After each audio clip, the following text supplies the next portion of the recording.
Why does no one from Greywharf speak of the saints anymore? In 1924, a preacher named Reverend Wakefield journeyed to the isolated village of Greywharf. He sought to bring the light of God to a town that had, for decades, turned its back on him. But when the next ship arrived a month later, Wakefield was nowhere to be found. The few villagers who spoke with the authorities said little. They only muttered of the sea, of things beneath the tide, and of the saints who demanded their silence. Detective Alaric Thorne arrived on the first morning tide, a former Pinkerton turned private investigator. Thorne carried with him more than a revolver and notebook. He carried the weight of old cases that never left him. Whispers of cults in the hills of Kentucky, a girl who vanished from a locked room, a hunger in the woods he never fully escaped. He had seen strange things, but none so strange as Greywharf. Regardless of how off-putting the town seems, the detective has orders to retrieve Wakefield or discover what remained of him. But Greywharf was no ordinary town. Its people spoke in hushed tones, their eyes rimmed with shadow. They did not greet Detective Thorne, they only watched, silent, waiting. The preacher's lodgings were undisturbed, save for the journal, half-written and hastily shut. The journal's ink is smudged, the words frantic, reading. The saints, they walk even now. I hear them, in the tide, in the stone, beneath the skin of this place. A page nearly torn from being pressed too hard. 3 idols, coral grown in impossible shapes, anchors for their will. I dare not touch them, but I feel their pull. Destroying them may be our only salvation. Footsteps began creaking outside the door, then stopping. Detective Thorne took the journal and left, stepping into a town where the silence was thick enough to suffocate. That night, as fog crept through the crooked alleyways of Greywharf, a note found its way beneath Detective Thorne's door. Clifftop, midnight. I will tell you everything. Detective Thorne goes, boots crunching over gravel, cloak drawn tight against the damp cold.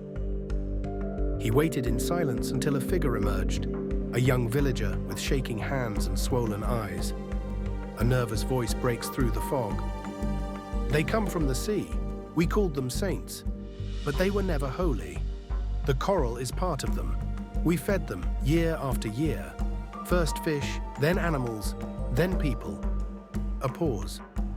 Footsteps in the distance. The villager panics. But before he could say more, the boy turned and fled into the mist. Detective Thorne, unsettled, turns back toward town, only to stop. That's when he saw it. Down below, on the shore, a procession of villagers walking silently into the surf. Midnight, the tide rolls in. A procession of villagers walks barefoot into the water, their lips unmoving. There were no prayers, no hymns, only silence as the townsfolk waded into the tide, their eyes turned toward the horizon. Detective Thorne watches from the cliffs. A decision must be made, confront them or watch and learn. Detective Thorne chooses to watch.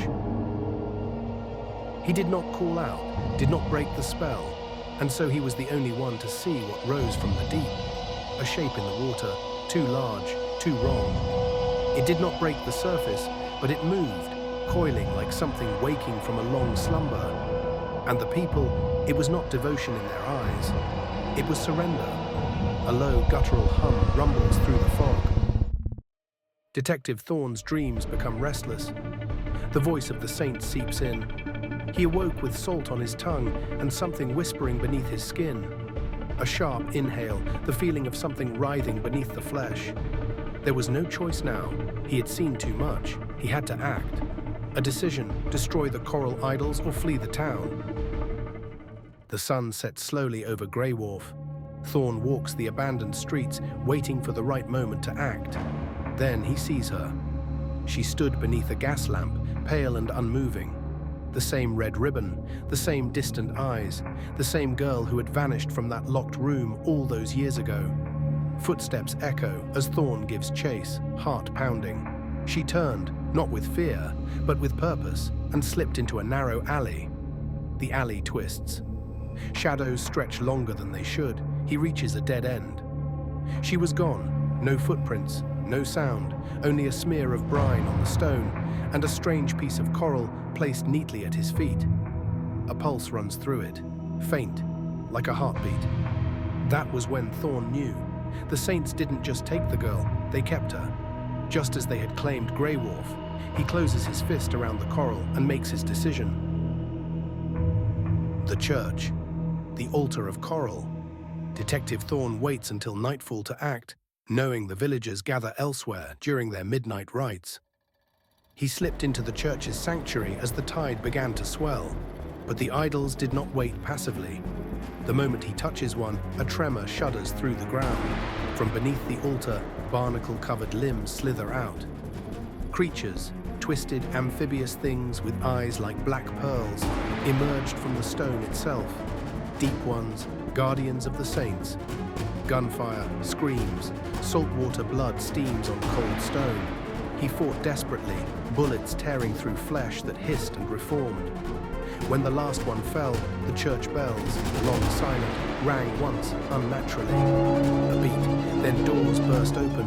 Villagers, hollow-eyed and chanting silently, pour into the chapel. With no time to hesitate, he smashed the central idol. It cracked, groaned, and then screamed. A deafening tone, the entire church begins to shake. The silence did not break, but the water did. A thunderous crash. The tide surges forward, unnatural and fast. The saints were patient, but never merciful. The town begins to flood. Detective Thorne runs, but the water is faster.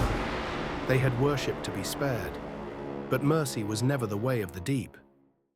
As the water floods Greywharf, Detective Thorne stumbles through waist-high tide, breath ragged, vision swimming. Then he sees her again.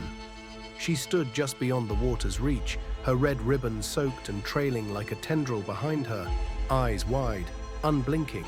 He reaches out. She does not move. But this time, her mouth opened. No words, only a silent scream as seawater poured from her lips. A wave crashes between them. When it recedes, she is gone. Not a ghost, not a memory. She was part of it now, a whisper in the deep. Detective Thorne awakens, coughing seawater on an empty shore. The village is gone. Greywharf had been erased, pulled beneath the tide.